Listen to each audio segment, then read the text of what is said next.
quelle est la différence entre un virus et une bactérie? Cette différence entre un virus et une bactérie. Alors, je te retourne la question à toi, Daniel. C'est vraiment intéressant de bien connaître le mécanisme de protection de chacune des bactéries, des bactéries et des virus. Prenons notre virus. Le virus, lui, pour pouvoir survivre, a besoin de se multiplier. Il ne se multiplie pas n'importe où, il se multiplie à l'intérieur de nos cellules. Alors, prenez seulement le coronavirus, vous le connaissez tous. Il rentre par soit la bouche ou bien par le nez. Il s'installe dans les cellules, il rentre dans les cellules qui tapissent le pharynx, qui tapissent le nez. Et là, ils se divisent. Alors, ils deviennent centaines, des milliers, des millions. Puis là, ils ressortent, puis ils envahissent les cellules à côté. Alors, le virus, lui, il ne peut pas survivre sans faire ce mécanisme-là.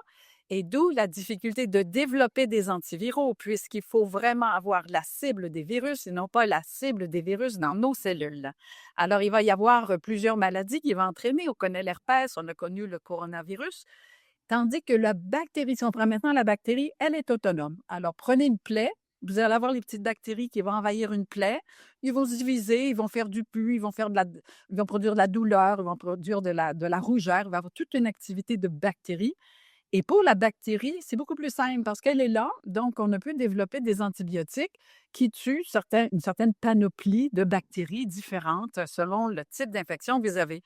On a juste à penser à l'infection respiratoire, pas respiratoire, mais l'infection urinaire. On a la pneumonie, on a les cellulites, les problèmes de plaie. Alors, les deux différences se trouvent là et c'est drôlement important quand on veut parler du rhume qui, eux, sont dus non pas à des bactéries, mais à 90 dus à des virus, pour lesquels il n'y a pas de traitement.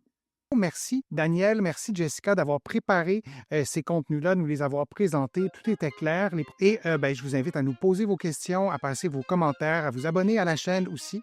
Ça me fait toujours plaisir de lire vos commentaires et je vous dis à une prochaine fois, Daniel et Jessica, et à un prochain direct, à une prochaine vidéo. Merci. Au revoir.